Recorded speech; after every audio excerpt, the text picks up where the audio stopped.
تمزولو تزول في الله والمرأة.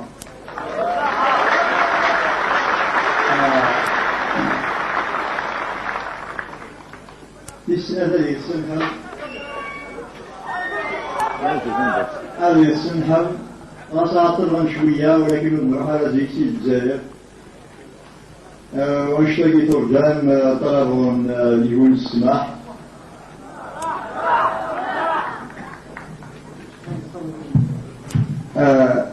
في السنة سنمير غطاس. Je remercie vivement Sagrasa de Mertan Polant et au Mazda Yaguignon, une association Yaguignon.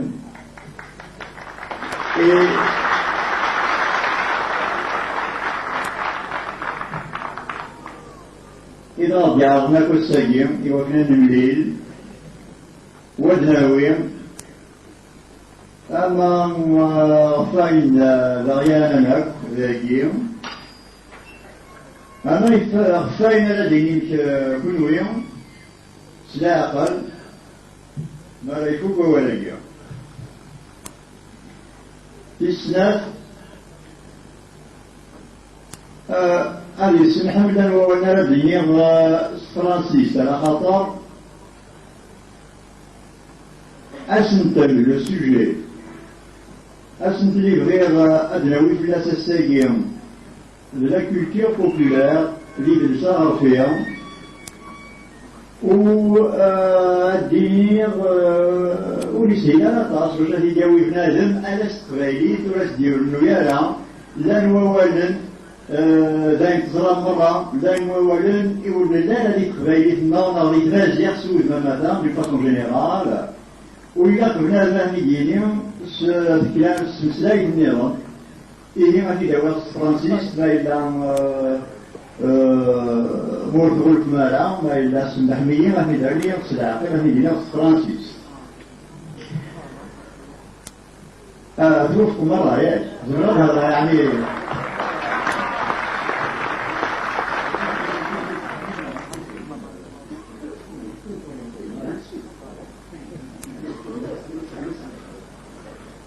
oui. Le sujet que je comptais traiter aujourd'hui devant vous, c'est la culture populaire d'une façon générale et la nôtre d'une façon particulière. Mais il est évident que les choses que je vais dire,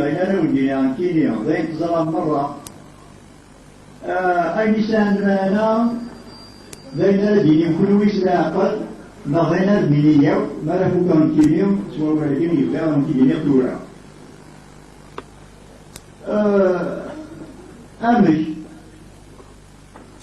la culture populaire ما إلى اسمي يعني كلاكا ما لا بناد ما بريد زوالو la culture populaire c'est une expression qui est très courante que l'on trouve dans la presse, que l'on trouve partout dans tous les médias, je ne sais pas, la télé, la radio, etc., etc.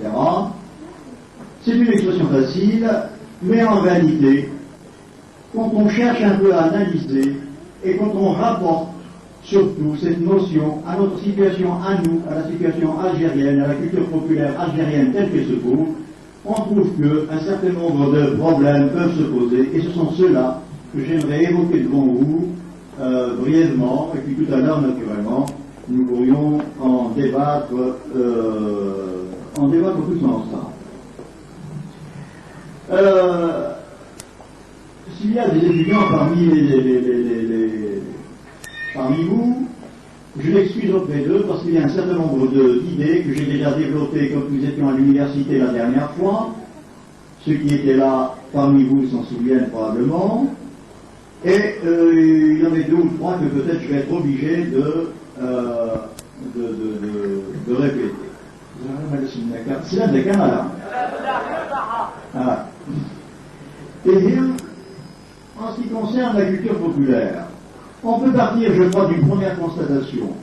La première constatation est la suivante, c'est que cette expression-là fait partie d'un lot de formules toutes faites qui sont toujours présentes dans notre discours officielle, culturelle, journalistique, etc., etc., mais qui, à force d'être employés, à force d'être répétés, finissent par avoir des contours un petit peu flous, bien alors chacun met derrière cette expression-là ce qu'il veut y mettre.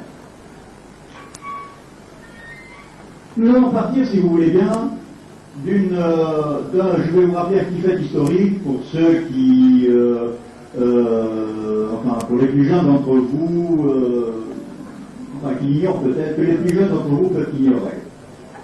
En 1962, quand l'Algérie a accédé à l'indépendance, dans le programme des œuvres qui devaient être réalisées, dans le programme de l'action, des activités qui devaient être réalisées, il y avait 3 domaines. Il y avait en particulier 3, disait-on, révolutions.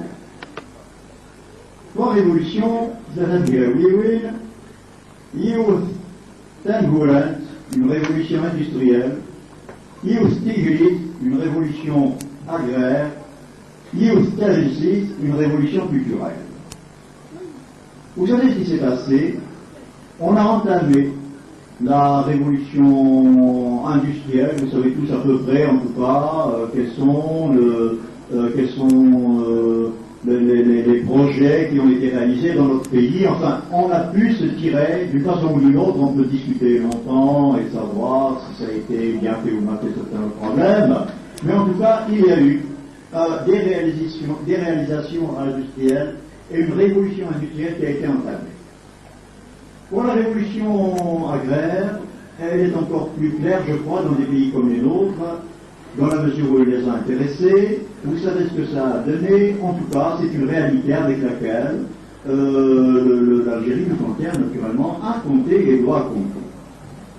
La 3e révolution, c'était la révolution culturelle. Celle-là est toujours en programme, elle est toujours en projet, il est toujours à faire. Elle est toujours à faire pourquoi? Parce qu'évidemment, elle ne se présente pas tout à fait sous les mêmes couleurs que, de la même façon, avec les mêmes données, les mêmes conditions matérielles, concrètes, que les 2 premières. Si vous faites une révolution, je ne sais pas, agraire ou bien industrielle, le domaine est assez clair. On peut créer des usines, on peut créer des industries, on peut distribuer autrement la terre, on peut la confier à des groupes qui la cultivent, etc., etc. Ce sont des choses concrètes sur lesquelles on peut avoir prise, que l'on peut décider, que l'on peut projeter et réaliser d'une certaine façon. Pour la culture, c'est infiniment plus complexe. La preuve, c'est que, actuellement, en 1989, vous savez très bien, quand vous lisez les journaux, quand vous entendez la télé ou bien la radio, vous savez très bien, tous ces discours un peu répétitifs, c'est toujours la même chose, où les gens se plaignent que, dans notre pays, il n'y a pas de culture qui soit une culture digne de ce nom. On passe en revue les choses qui ont été faites et puis on dit ce n'est pas suffisant, ça n'est pas le niveau n'est pas bien grand, ni quantitativement ni qualitativement cette culture n'a l'air de satisfaire les gens dont c'est le métier justement de la promouvoir. C'est quand même assez curieux. C'est assez curieux pourquoi? Parce que si on prend, si vous voulez, les réalisations administratives ou bien officielles, je ne sais pas, il y en a pas mal dans ce pays. Il y a des maisons de la culture, il y a divers instituts comme ça, diverses institutions, divers organismes qui sont chargés justement de promouvoir cette culture. Dans la seule ville d'Alger, je crois qu'il doit y en avoir 4 ou 5 de maisons de la culture comme ça, ou que l'on appelle différemment, mais enfin il y en a quand même un certain nombre. Et malgré cela, malgré tous ces appareils de demeures qui sont en principe destinés à jouer de servir, on a l'impression que la culture intéresse la vie tout entière de l'individu, la vie tout entière des groupes. Si on a une ville comme Bougie, dire ce qu'est la culture à Bougie, ça intéresse évidemment pas seulement quelques créations extérieures, concrètes, matérielles, comme ça. En réalité, dès que vous parlez à des bougiottes de ce que doit être une culture et une vie culturelle dans la ville de Bougie, qui par-dessus le marché a un passé historique très prestigieux. Il est évident que cette notion même, ce domaine même de la culture, va entrer dans la vie tout entière des bougiottes. Enfin, ça intéresse non pas seulement un petit aspect de leur existence, mais leur existence tout entière. On peut même dire, en poussant un peu plus loin, qu'elle définit réellement la vie la plus profonde de l'individu, et de l'individu quel qu'il soit. D'autre part, une culture ne tombe pas du ciel comme ça, brusquement. On ne peut pas, dans un bureau d'Alger, décider que la culture de tous les Algériens, et des bougiottes parmi les autres Algériens, va être de tel ou tel domaine, catégorie, figure, etc. Ça n'est pas possible. Pourquoi? Parce que la culture que vous vivez, qui fait partie de votre existence quotidienne, elle n'a pas été inventée brusquement en elle a été sécrétée par des millénaires. Il a fallu des milliers d'années pour que la culture berbère telle que nous est parvenue, par exemple, maintenant en 1989, à Bougie ou ailleurs, soit ce qu'elle est. S'il a fallu des milliers d'années pour créer cette culture, ça veut dire que vous ne pouvez pas intervenir dans ce domaine-là d'une façon absolument comme ça, un peu au hasard, ou bien en improvisant n'importe quoi, ou bien avec les meilleures intentions du monde d'ailleurs. Vous pouvez intervenir là-dedans en croyant bien faire. En croyant bien faire. Mais il n'en reste pas moins que vous êtes un peu comme l'éléphant dans un magasin de porcelaine. Le domaine de la culture est très délicat, très complexe. Avant d'entrer dedans et de vouloir et de prétendre le transformer ou bien l'induire dans une certaine direction, il faut d'abord l'avoir étudié de façon suffisamment correcte, rigoureuse, documentée, pour que les interventions que vous allez avoir dessus n'aient pas de grands dégâts, et mieux encore pour que ces interventions soient des interventions positives. D'autant que ça n'est pas un problème qui se pose uniquement à nous, Algériens, de maintenant, de la fin du XXe siècle, mais culture populaire. Le problème de la culture populaire s'est posé de façon assez radicale, en particulier en URSS, c'est-à-dire dans l'Union soviétique, au moment tout à fait au début de la Révolution. On a dit, comment peut-on définir, étant donné que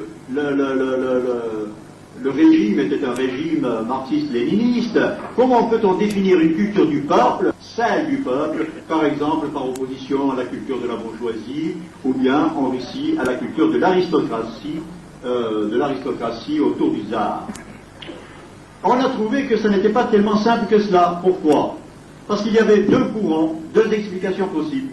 L'anigal sirqaran, يجلس هكذا يوكل هذه يجلس هو غرف سيمانيس يعني du peuple lui-même إلى قد يتسو أينك خدمنوية أينك دسنو الفان يروسيين قبل دولة ريفوليسيون تاع 17 إلى كريخ من لي بورجوان لي زاريستوقراط إلى قاسون والخلق نيون يجلس إلى ندير زدا جديد ولكن مي ولا نبلي مي يعرض أهي تخلق يجلس النير وفان بلي ما إلا الطقرن عندنا تولستوي عندنا تورغناف عندنا دوستويفسكي عندنا بوشكين عندنا ناك إميورا لي زيكريفان إمزورا نغ لي سافون مثلا إمزورا وين تمورتنا الروس ولا سنديتغيمي ورا أكن ولا أكنير أوذن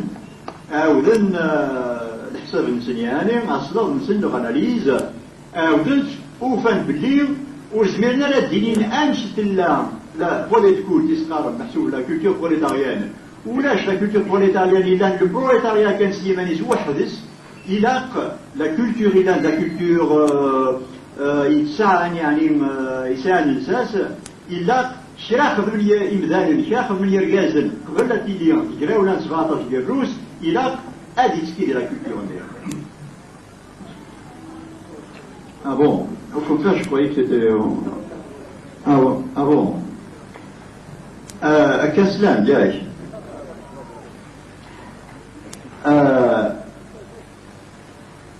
Et enfin,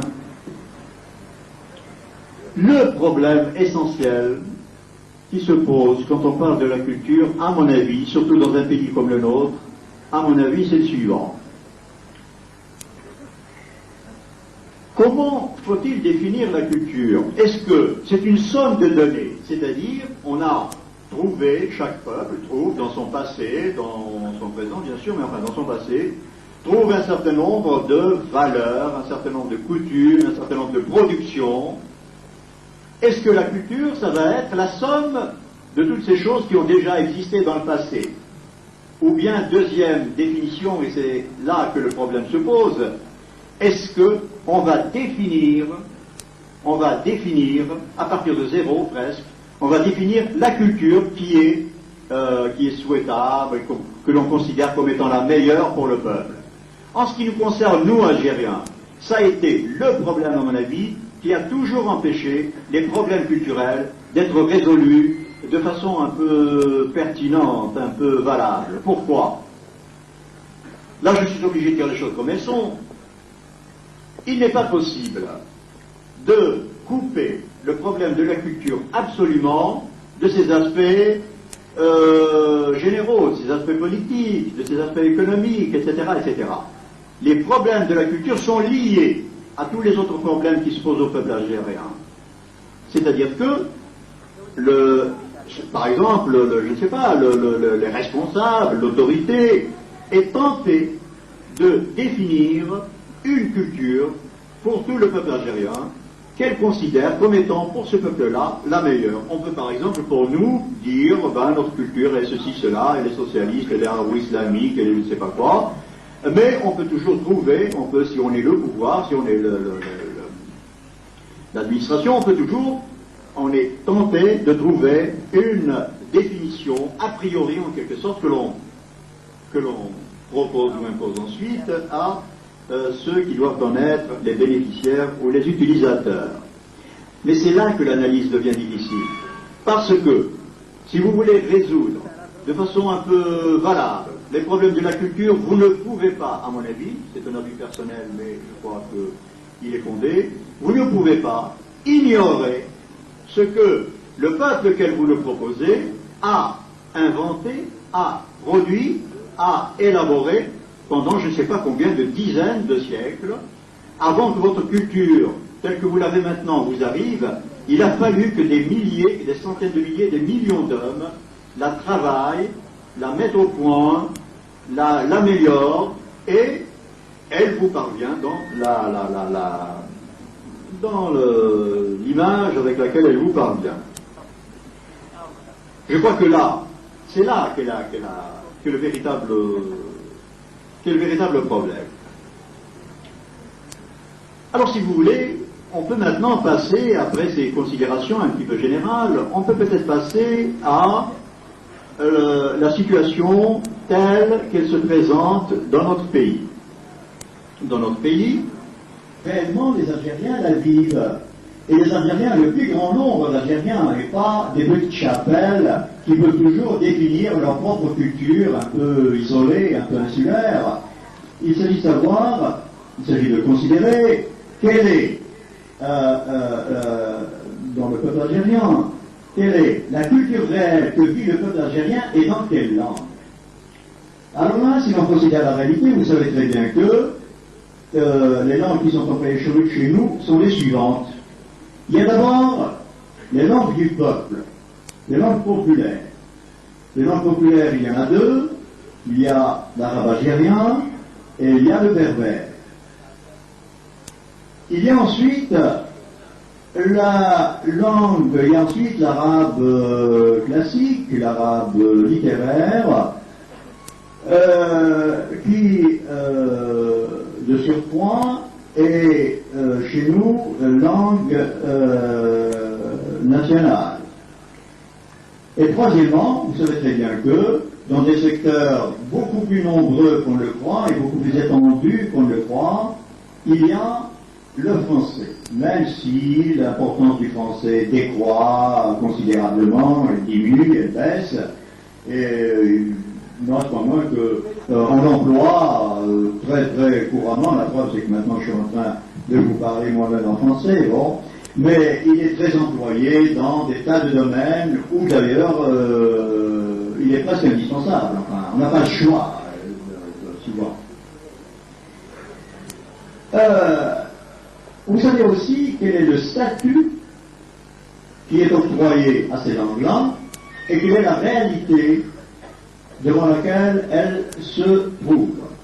Le statut, vous le connaissez aussi bien que moi, il y a une langue qui est dite nationale et qui est en tout cas officielle, qui est l'arabe classique. Celle-là a seule la légitimité. Celle-là a seule la légitimité. Les langues populaires sont, disons, tolérées. D'abord, elles sont employées massivement, bien sûr, mais enfin, elles sont tolérées. Mais on considère qu'elles ne représentent pas, elles ne devraient pas représenter la culture algérienne telle qu'on voudrait la définir. Le français, naturellement, est exclu de ce tableau. On le considère comme un instrument, c'est l'ancienne puissance colonisatrice, c'est un instrument dont on ne peut pas se passer d'accord, mais évidemment, il n'a aucun statut réel, et ne peut avoir aucun statut réel en Algérie. Les arguments pour et les arguments contre, vous les connaissez très bien.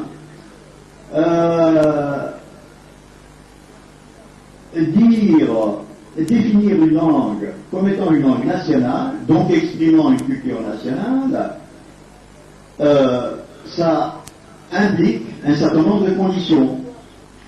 Si elle est nationale, la première des conditions, évidemment, ce serait qu'elle soit la langue employée par les nationaux de la nation algérienne. Or, vous savez très bien que dans la réalité, ça n'est pas ce qui se passe. Cette langue qui est employée dans l'administration, dans les écoles, etc., n'est pas l'usage commun, l'usage ordinaire des Algériens. On peut dire qu'à peu près 0 Algériens parlent cette langue-là normalement. Simplement,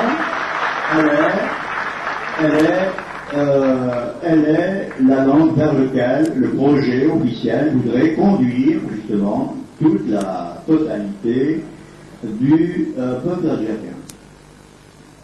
En ce qui concerne la culture, on est obligé de considérer que les langues populaires, c'est en tout cas mon opinion personnelle, que les langues populaires enferment en elles l'authenticité de toute la culture algérienne vraie, puisque la culture que nous avons héritée de nos lointains ancêtres s'est en quelque sorte cristallisée à l'intérieur de ces langues-là. Elle s'est cristallisée à l'intérieur de ces langues-là, c'est celle que l'on emploie couramment, c'est dans ces langues-là que l'on s'exprime couramment. Il en résulte donc que la réalité de la vie algérienne est là-dedans. Elle n'est pas, il n'y a pas cette espèce de paravent, cette espèce de mur que d'autres idiomes peuvent constituer par rapport à nous. C'est-à-dire que, moi je me rappelle, quand j'étais à l'école, l'enseignement se faisait en français, évidemment, à ce moment-là, il n'y avait que le français qui se faisait à l'école. Il y avait un total divorce entre la langue que je parlais chez moi, qui était le berbère de Kabylie, qui était le kabyle, et la langue que mes maîtres, que mes instituteurs me parlaient à l'école. Et vous savez que pédagogiquement parlant, c'est très mauvais. Il faut parler à l'enfant la même langue, il faut que l'enfant entende parler la même langue chez lui et à l'école.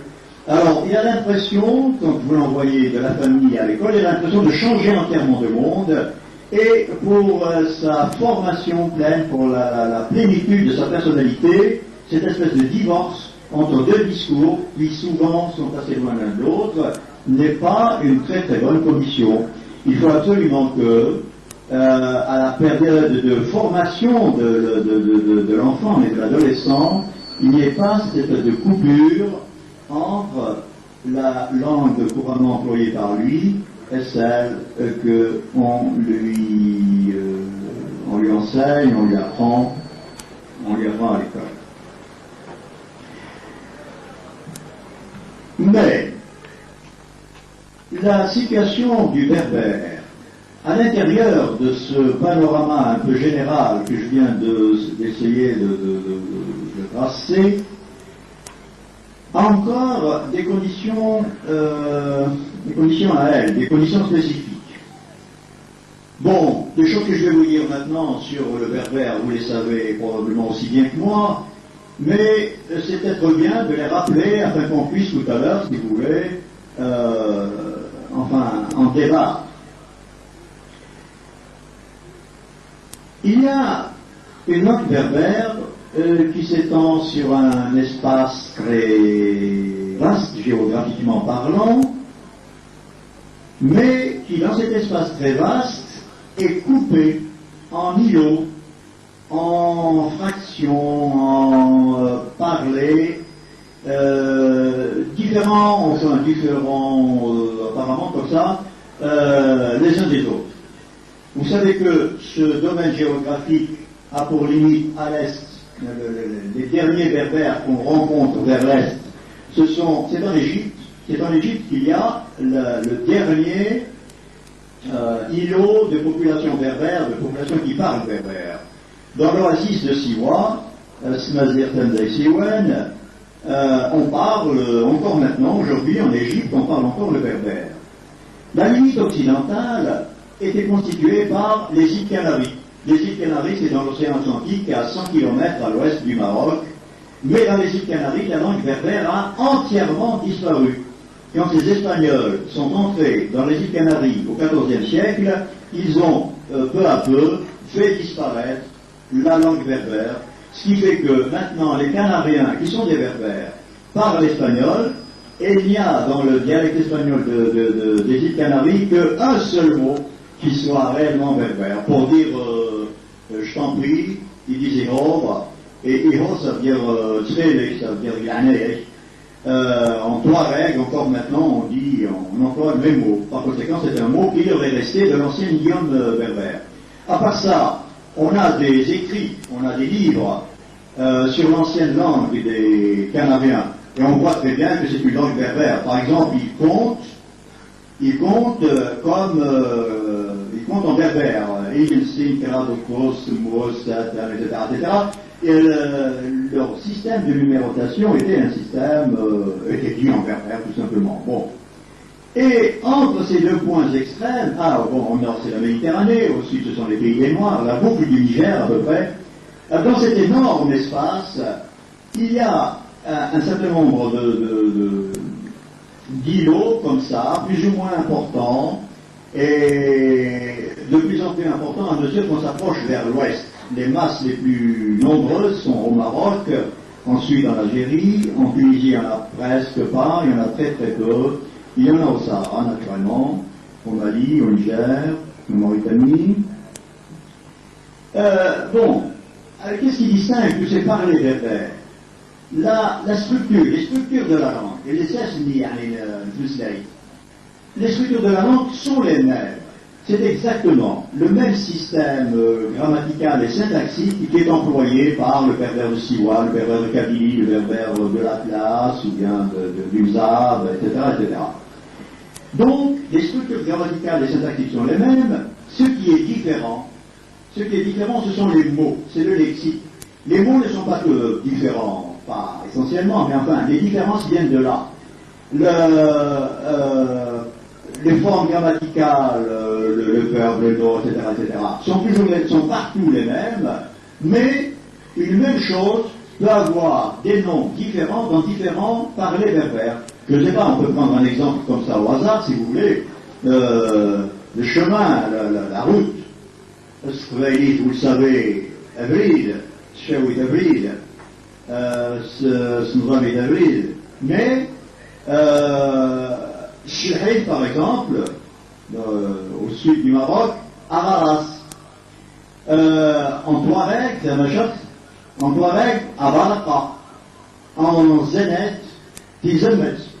Bon, alors ça fait déjà 4 termes, si vous voulez, pour une même réalité, mais ces différences, elles sont un produit de l'histoire. Ça n'a pas toujours été comme ça. Dans l'ancien temps, les différences étaient infiniment moins grandes, par exemple entre le Chaoui et le Kabyle. Quand les Français sont arrivés dans ce pays, il n'y avait pas de coupure entre le Chaoui et le Kabyle.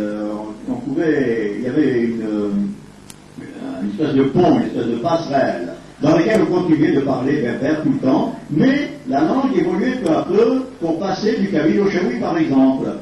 Ce qui peut y avoir des faits historiques qui le prouvent.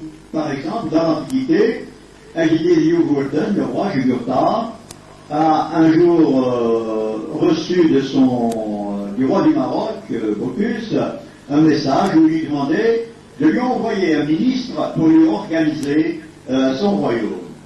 Et Jugurtha, Liu-Gurden, lui envoie un ministre, Asfar, lequel ministre va rester 3 ans là-bas. Il est évident que pendant tous ces 3 ans qu'il a passé chez le roi du Maroc, Asfar a parlé en berbère avec les berbères marocains. Ce qui veut dire que, entre le berbère qui à ce moment-là était employé à Constantine, puisque cette Constantine fait partie Asfar, et le berbère qui était employé dans le Maroc, il n'y avait pas de différence tellement grande que les gens ne se comprennent pas. Au contraire, ce ministre a pu tout à fait normalement se comprendre avec les Marocains de cette époque-là. On en a d'autres toiles, mais c'est pas la peine que je vous ennuie avec ces documents de détail.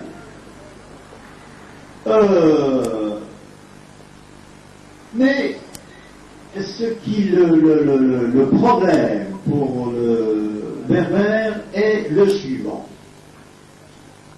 Depuis les débuts de l'histoire, et vous savez que les premiers étrangers qui sont entrés dans notre pays, ce sont les Phéniciens, les Phérènes. Depuis les débuts de l'histoire, le berbère s'est trouvé, je ne sais pas comment dire, en coexistence avec des langues étrangères, avec une langue étrangère, venue de différents points, non, d'accord, avec une langue étrangère qui, elle, était la langue de l'État, de la civilisation, de l'administration, etc., alors que le berbère demeurait la langue des campagnes et la langue du peuple. Donc, si vous voulez, déjà, quand il y avait les Phéniciens à la cour du roi Nassinta, bon, les gens parlaient berbère, bien sûr, mais quand Nassinta avait des négociations avec les peuples étrangers, il ne se servait pas du berbère, il se servait du pulik, c'est-à-dire de la langue des Phéniciens. Donc, dès les débuts de l'histoire, il y a une dualité, il y a 2 langues, toujours 2 langues, dans tout le Maghreb, hein, pas seulement en Algérie. Dans tout le Maghreb, il y a 2 langues. La langue officielle, en quelque sorte, la langue de ceux qui ont le pouvoir à ce moment-là, et à ce moment-là, c'était les Carthaginois, c'était les Vénitiens, et la langue du peuple, qui était le berbère. Cette dualité va rester tout le temps, jusque maintenant, puisque c'est ça que nous vivons en ce moment, cette dualité va rester. Quand les Phéniciens ont été vaincus par les Romains ont amené leur propre langue, le latin, et le latin est devenu la langue officielle de la civilisation, de la littérature, de la philosophie, je ne sais pas quoi, de la science, de l'administration. Et les berbères eux-mêmes se sont mis à apprendre le latin. Le latin parce que c'était le véhicule, c'était l'instrument linguistique de la civilisation à cette époque-là. Ce qui fait qu'on est arrivé à des situations assez bizarres, assez remarquables. Par exemple, au IIIe siècle après Jésus-Christ, la littérature latine, slatinis yémanicien, était constituée surtout par des écrivains berbères. Par des écrivains berbères beaucoup plus nombreux que les écrivains latins eux-mêmes. Au IIIe siècle, fin du IIe et IIIe siècle, s'il n'y avait pas eu les berbères pour écrire en latin, la littérature latine aurait été quelque chose d'assez fruste, d'assez simple, d'assez pas inconsistant, mais enfin en tout cas beaucoup plus étroite que ce qu'elle était, parce que ça a été une grande littérature à ce moment-là. Mais en tout cas, je ne sais pas quoi, Manilius d'Amazir, Fronton d'Amazir, Arnaud d'Amazir, Lactance d'Amazir, Augustin d'Amazir, Cyprien d'Amazir, Tertullien d'Amazir, Psyché d'Amazir. Alors, on a une brochette d'écrivains qui ne pouvaient pas écrire Smazertensen. Ils ont écrit en latin parce qu'à ce moment-là, c'était le latin qui était la langue de la civilisation, la langue que tout le monde utilisait, employait, etc., etc. Mais on a des indices, on a des preuves, Landswood, qui montrent que ces écrivains-là étaient plongés dans leur culture berbère d'origine. Je ne vais pas vous faire, je ne vais pas vous ennuyer avec ça, mais quand même, il y a des choses qui le montrent. Par exemple, il y a un écrivain qui s'appelle Apulé, qui a écrit un livre, une espèce de roman en latin, qui s'appelle Les Métamorphoses. Et à l'intérieur de ce livre, on trouve des contes que nous racontons encore maintenant sur Weilis. C'est-à-dire que, à son époque, au moment où il a vécu, il s'est laissé باش نتيجة تمازيغ السالونة ديرو التنير تمسلاي السالون تلاتيليس إيرات نتيجة السالون تلاتيليس سيارات تلاتيليس إيرات غريكي غريكي داتا إيرات تلاتيليس ولكن إلا يتمشاوش الميتان قرص عصفور والعوا سلام دي أبولي أمزون تمشاوش تخبالي يديرها سينات يديرها أفنسلاي تلاتيليس سانت أوغسطين لأنه يرى كان في حلماز الصبياني وقلنا لك اللي كان يجي عمش يغادر المياه ديك لامين ديك ساعتين دقيقة تمورتنا الكامل لان أوفيسيال يتروح يوثد لغتاي تكون كانيس يهديك ساروت يهديك شريك التعني se développe. Et il y a à chaque période historique, il y a toujours coexistence du berbère avec une langue de civilisation qui n'est pas lui. Mais alors le résultat c'est le suivant, on a cantonné le berbère dans des emplois très particuliers. C'est-à-dire que les domaines les plus prestigieux, les plus grands, etc., se disaient dans les langues étrangères, quelle que soit la langue, l'unique, le latin, etc., etc. Et le berbère était cantonné dans des usages soit ludiques, soit domestiques, soit sentimentaux, enfin je ne sais pas, les contes, la poésie, etc., etc. Mais on n'a jamais eu de grande littérature consignée dans les livres, on n'a jamais eu de traité de philosophie, etc. C'est tout à fait regrettable, parce que je vais vous donner un petit exemple, simplement en partant, c'est tombé une grande partie dans l'oubli.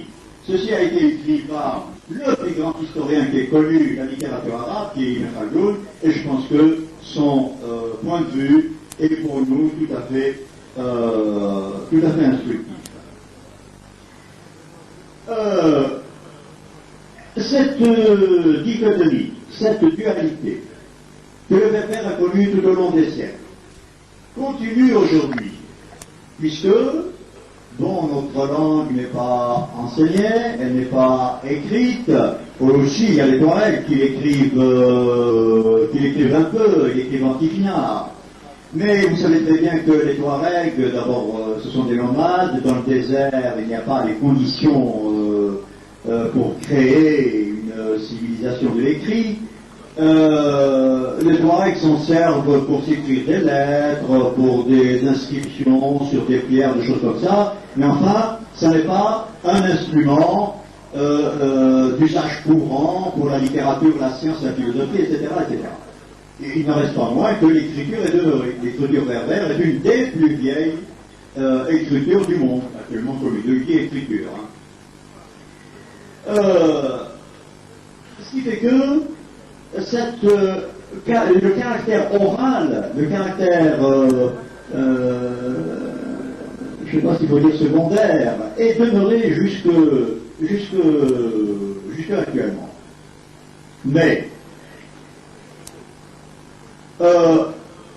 une chose essentielle est intervenue dans le siècle où nous vivons. Cette chose essentielle est la suivante. La science, en réalité je devrais dire les sciences, quelles qu'elles soient, historiques, anthropologiques, ethnologiques, politiques, économiques, etc., ont pris un développement tel que,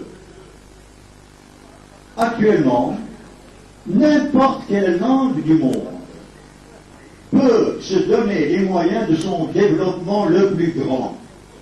Il n'y a pas de langue, je ne sais pas, complètement déshéritée, qui ne puisse pas actuellement, avec les moyens que la science actuelle peut lui procurer, qui ne puisse devenir une langue développée.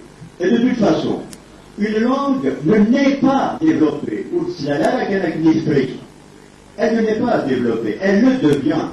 Toutes les langues actuellement répandues comme, je ne sais pas, toutes les langues internationales, toutes les langues de diffusion planétaire, je ne sais pas, l'anglais, le français, le russe, bon. On d'abord commencé comme des langues très situées, très des langues d'une ethnie, d'une race, d'un peuple, etc. Et c'est l'histoire qui peut permettre leur développement. Quand le latin a commencé, d'abord attendez, le latin, au Moyen-Âge, était la langue de la civilisation par excellence. Tous les pays d'Europe, et même en dehors d'ailleurs, certains, employaient cette langue-là, et on pouvait employer qu'elle. C'était la langue de la civilisation.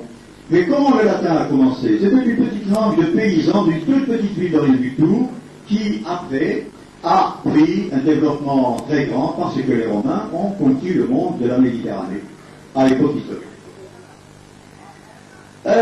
Qu'est-ce que ça veut dire? Ça veut dire que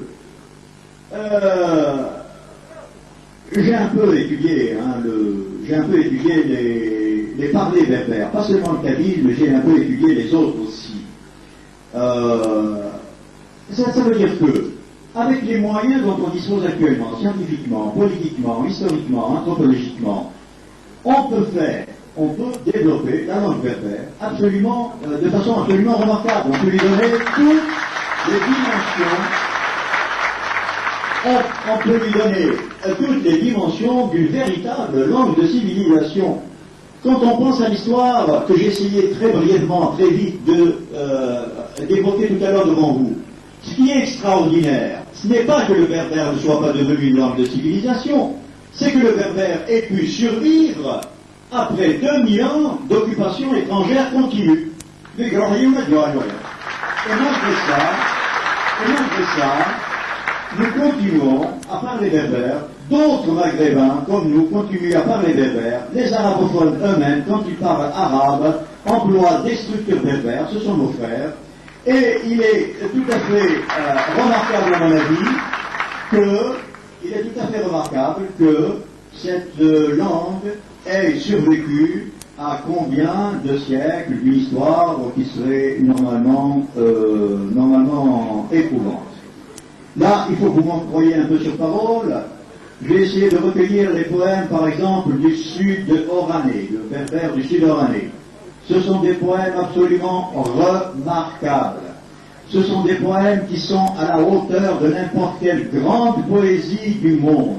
Je regrette amèrement, en ce qui me concerne, que notre pays, après un tiers de siècle d'indépendance, ne donne pas à cette littérature, à cette poésie-là, toute la dimension et tout l'intérêt et tout le prestige qu'elle devrait avoir, parce que c'est une très belle poésie. La poésie touareg est une très belle poésie. J'en ai recueilli, j'ai été chez eux assez longtemps, j'en ai recueilli, et bon, il y a d'abord les recueils qui ont paru, bien sûr, au début du siècle, j'en ai recueilli, c'est une très belle poésie, etc. Il en résulte que le problème qui se pose pour nous maintenant, c'est celui-là. Le berbère a été jusqu'à présent une langue orale, il n'a pas cessé, au cours des siècles, de traduire de la façon la plus authentique la culture populaire des Maghrébins. À mon avis, il faut lui donner le développement le plus grand, tout le développement qu'on peut lui donner. Et ce qu'il faut, c'est le faire passer de l'état oral, à un premier temps déjà, c'est le faire passer de l'état oral dans lequel il était jusqu'à présent, à l'état écrit. À l'état écrit. Il faut que le berbère devienne, comme toutes les langues du monde, une langue écrite. Et vous savez que déjà, le processus a commencé. Il n'est pas très développé pour l'instant, mais enfin, les années passant, il est certain qu'il va prendre de plus en plus d'ampleur. Bon, on n'a que 3 romans en berbère actuellement, mais enfin, il n'est pas exclu que ça se développe. Et pourquoi des romanciers dont le kabyle est la langue maternelle n'écriraient pas, j'en ai un à ma gauche là, pourquoi n'écrirait-il pas en berbère un jour? Moi je compte qu'un jour Tahar Jaoud, qui est juste ici, une fois qu'il aura écrit un très grand nombre de romans en français ou autrement, j'en sais rien, un jour écrira un roman en berbère, un ou plusieurs d'ailleurs, et ce qu'il faut nous souhaiter à nous tous. Vous savez qu'il y a des pièces de théâtre, dont certaines sont très belles. Enfin, vous connaissez au moins tous, vous connaissez au moins Moria, dont certaines pièces sont absolument remarquables. Bon, il y a un domaine aussi que je n'ai pas besoin d'évoquer devant vous, parce que celui-là vous le connaissez mieux que moi, c'est le domaine de la chanson, et la chanson moderne n'est pas seulement la chanson au sens secondaire, un peu marginal, un peu, je veux dire, oui, un peu secondaire du terme, parce qu'en réalité, dans la chanson berbère moderne, elle tient lieu de grande poésie, comme on n'en a pas d'édition pour l'instant du moins, de livres de poésie ou n'importe quoi, la chanson tient lieu, elle remplit cette fonction, elle remplit ce rôle. Enfin, je voudrais terminer par 2 considérations, par 2 éléments, 2 points. Le premier est le suivant. Une culture, ça n'est pas seulement un héritage.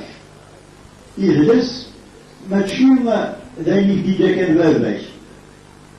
faut que ce soit quelque chose de vivant. Une culture se définit d'abord par la vie.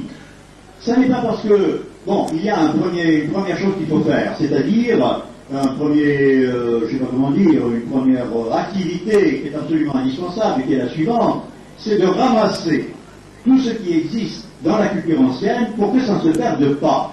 Il est évident que nous sommes à la fin du XXe siècle, l'oralité se perd de plus en plus. Vous connaissez beaucoup moins de choses que ne connaissent vos grands-parents, par exemple. Mais justement, avant que vos grands-parents ne meurent, il faut absolument recueillir de leur bouche, quand ils sont encore vivants, tout ce qu'ils ont eux-mêmes hérité de leurs prédécesseurs, parce que c'est là-dedans que sédimente, c'est là-dedans que se cristallise, que s'est cristallisée toute la culture berbère qui nous a été léguée par les siècles. Donc il faut recueillir tout cela.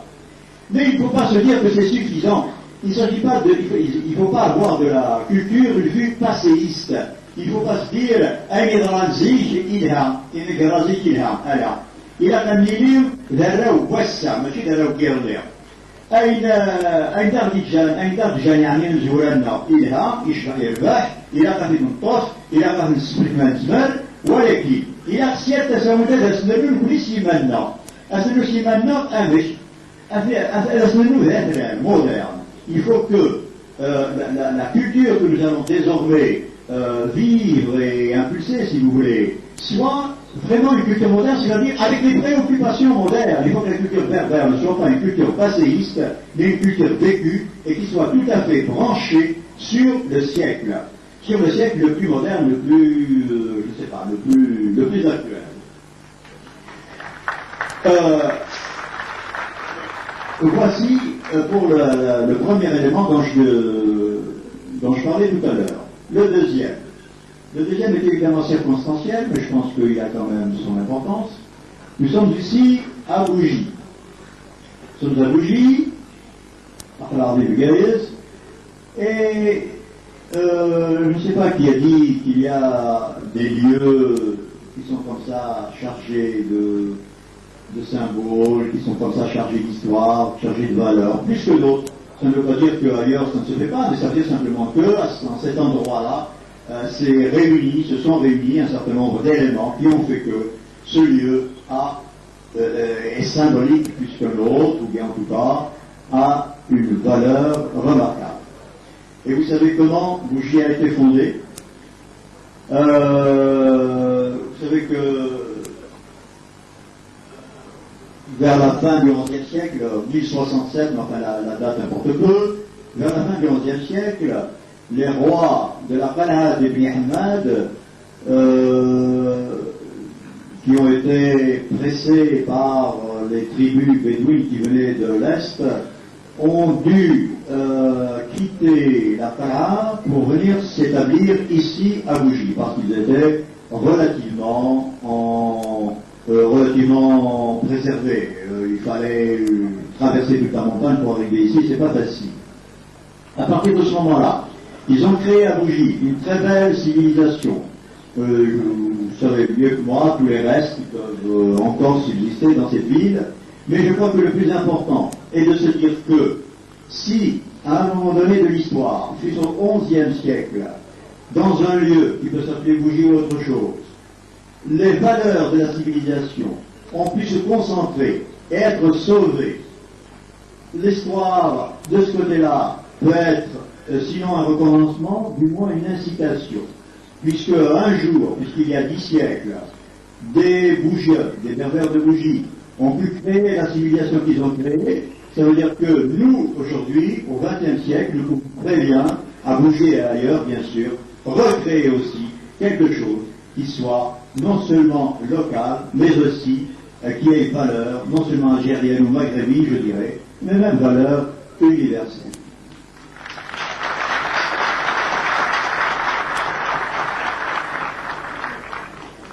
Bon, je vais vous d'ailleurs. Ça veut dire, il a une skiller, il a une, enfin, شوية سلطة. ما إلا وين تبغى الديني من غادي تسيل من غادي تنكرات نوزعها. ما زمر أنا غنبدا.